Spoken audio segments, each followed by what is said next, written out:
Ella está sentada en un tribunal de Miami. Su cabello, antes rubio, ahora oscuro, cae rígido sobre los hombros. Las manos permanecen entrelazadas sobre la mesa, quietas, como si el tiempo se hubiera detenido. Lleva casi 3 años privada de libertad, sin sentencia, sin veredicto, solo espera.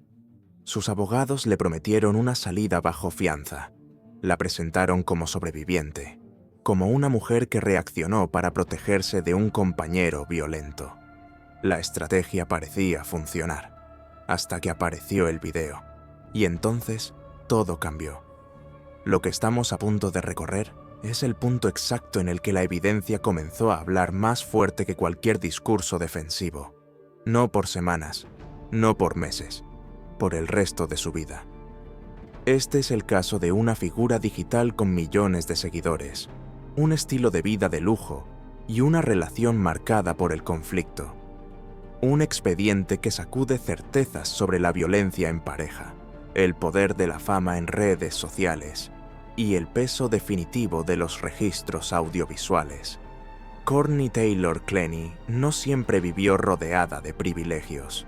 Creció en Texas, en una familia de clase media, lejos de los rascacielos y los reflectores. Pero desde joven comprendió algo esencial. Su imagen podía abrirle puertas. Comenzó a modelar temprano y con el auge de las redes sociales, transformó esa ventaja en una plataforma. A los 20 años ya acumulaba cientos de miles de seguidores. La llegada de plataformas de contenido exclusivo fue el impulso definitivo. Sin intermediarios, sin filtros, sin límites. En poco tiempo, sus ingresos alcanzaron cifras millonarias. Ropa de diseñador, joyas, viajes, vehículos de alta gama. Todo financiado por una audiencia que consumía una versión cuidadosamente curada de su vida. Lo que esa audiencia no veía era lo que ocurría fuera de cámara. Porque detrás de las publicaciones impecables había una personalidad impulsiva, explosiva y convencida de que las reglas no aplicaban para ella.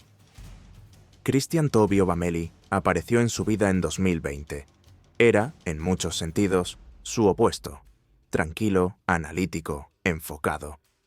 Nacido en Nigeria y criado en Texas, había construido una carrera sólida como operador financiero en el mundo de las criptomonedas.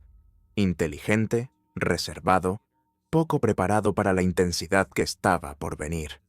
La atracción fue inmediata. Ella aportaba carisma y visibilidad. Él ofrecía estabilidad y contención. Pero desde el inicio surgieron señales que muchos decidieron ignorar. Porque las relaciones conflictivas no comienzan con caos. Comienzan con pasión, con intensidad, con una conexión que se vuelve adictiva. Y solo después, casi sin aviso, la tensión se instala. En 2021, la pareja vivía junta en Austin. Hacia afuera, proyectaban éxito. Hacia adentro, la dinámica era otra. Vecinos comenzaron a escuchar discusiones, objetos golpeando paredes, cristales rompiéndose. Nadie podía precisar quién iniciaba los enfrentamientos.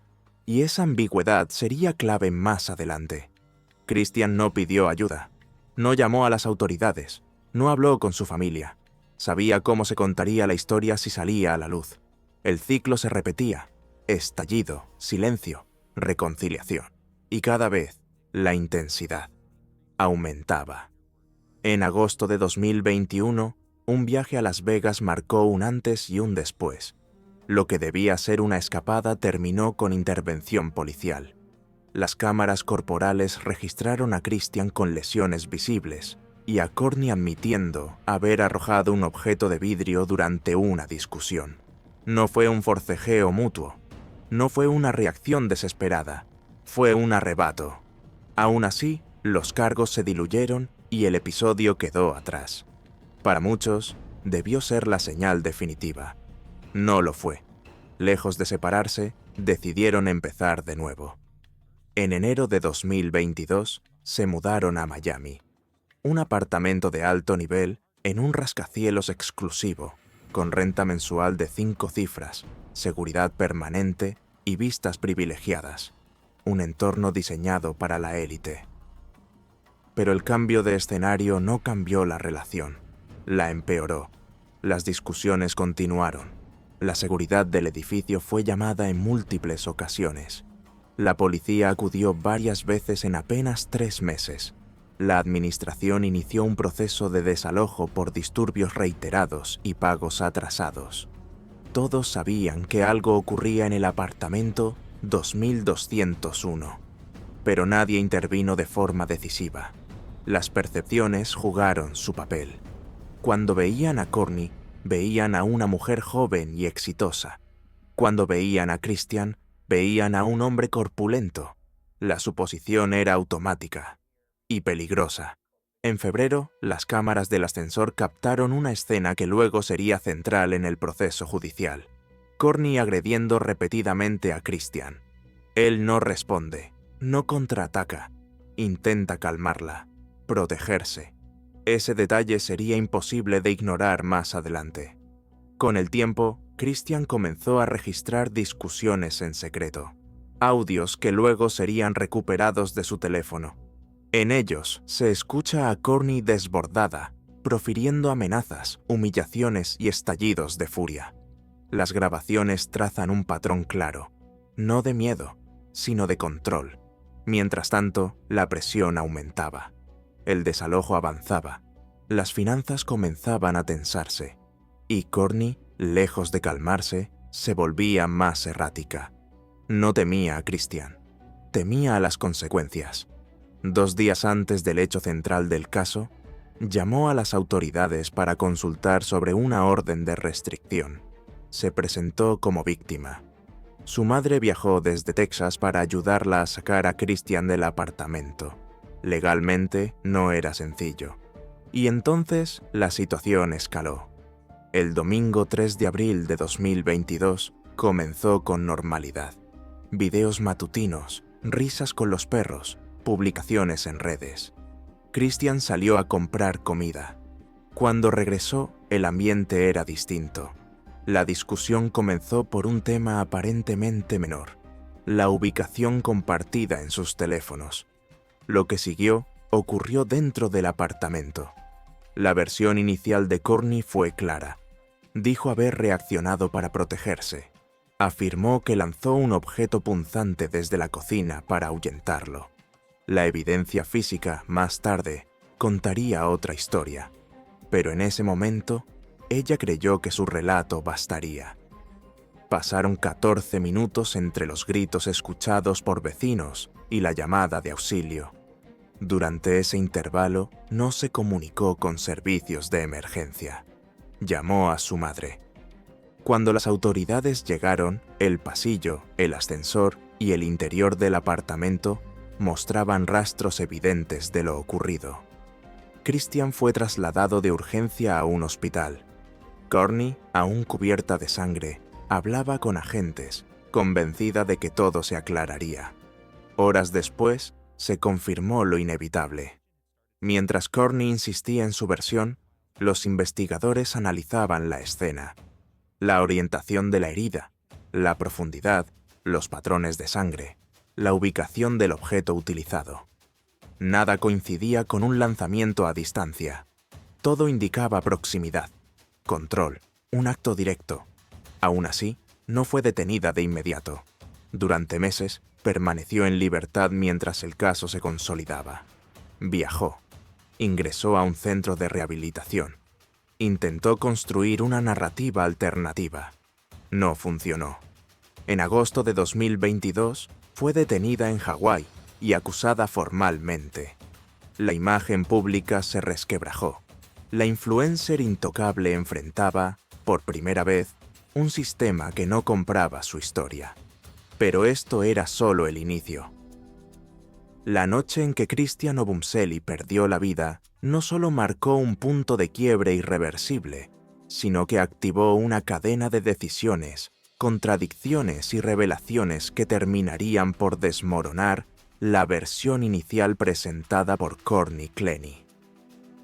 Lo que en un principio fue descrito como un acto de defensa propia, comenzó a mostrar grietas profundas conforme avanzaron las investigaciones, los testimonios y el análisis forense. Tras el apuñalamiento fatal ocurrido en el apartamento de lujo en Miami, Clenny fue trasladada a un hospital, visiblemente alterada. En sus primeras declaraciones, aseguró que actuó para protegerse de una agresión inminente. Sin embargo, los investigadores detectaron inconsistencias desde el inicio. El tipo de herida, la trayectoria del arma blanca y la escena en general no coincidían plenamente con un escenario de ataque inmediato que justificara el uso letal de la fuerza. A medida que se reconstruían las últimas horas de Obumseli, comenzaron a surgir videos de seguridad, registros de llamadas y mensajes que revelaban una relación profundamente conflictiva. Testigos del edificio declararon haber escuchado discusiones violentas en múltiples ocasiones previas al incidente. No se trataba de un episodio aislado, sino de un patrón de confrontaciones constantes, gritos y altercados que ya habían llamado la atención del personal de seguridad. Uno de los elementos más determinantes del caso fue la evidencia audiovisual recuperada del teléfono de Clenny. En varios clips, grabados semanas antes del homicidio, se observaba a la influencer agrediendo físicamente a Obumseli. Los videos mostraban golpes, empujones y un nivel de violencia que contrastaba radicalmente con la imagen pública cuidadosamente construida en redes sociales. Estas grabaciones se convirtieron en una pieza clave para los fiscales, al evidenciar que la dinámica de la relación no era unilateral ni fortuita. El informe forense también jugó un papel decisivo. El arma utilizada fue lanzada a una distancia considerable, lo que levantó dudas sobre la inmediatez del peligro que Clenny alegaba enfrentar. Además, los expertos señalaron que la fuerza empleada y la ubicación de la herida resultaban incompatibles con un acto reflejo o accidental. Para la fiscalía, estos detalles reforzaban la hipótesis de un acto impulsivo pero consciente, resultado de una escalada de violencia previa. Mientras el caso ganaba notoriedad mediática, la atención pública se dividió. Por un lado, seguidores de Clenny defendían la narrativa de una mujer atrapada en una relación abusiva. Por otro, críticos señalaban que la evidencia mostraba un historial de agresión que no podía ser ignorado. El debate se amplificó en redes sociales, donde el juicio paralelo avanzaba con la misma intensidad que el proceso legal. La situación se tornó aún más compleja cuando las autoridades anunciaron cargos formales por homicidio. La detención de Clenny generó un impacto inmediato, no solo por su perfil público, sino por el mensaje implícito. La fama y la visibilidad digital no ofrecen inmunidad ante la ley. Durante las audiencias iniciales, la defensa insistió en la legítima defensa, mientras que la fiscalía presentó un relato estructurado de violencia doméstica bidireccional, con un desenlace fatal. El traslado de Clenny a una instalación de salud mental antes de su arresto definitivo también fue objeto de escrutinio. Los fiscales argumentaron que esta acción buscaba evadir responsabilidades penales, mientras que la defensa sostuvo que se trataba de una medida necesaria ante su estado emocional. Este punto añadió otra capa de controversia a un caso ya cargado de tensión y simbolismo. Con el paso de los meses, el caso de Courtney Clenny se consolidó como un ejemplo inquietante de cómo las relaciones tóxicas pueden escalar hasta consecuencias irreversibles. Más allá del veredicto final, el expediente dejó al descubierto una realidad incómoda. La violencia doméstica no siempre responde a estereotipos claros y puede manifestarse de formas complejas, incluso en entornos de aparente éxito, lujo y exposición pública. Hoy, el nombre de Christian Obumseli permanece como el centro de una tragedia que pudo haberse evitado. Su muerte no solo cerró una vida, sino que abrió un debate profundo sobre responsabilidad, percepción pública y la delgada línea entre defensa y agresión. El caso continúa siendo analizado como una advertencia contundente sobre los peligros de normalizar la violencia en cualquier forma, recordando que detrás de cada titular impactante hay una historia humana marcada por decisiones fatales.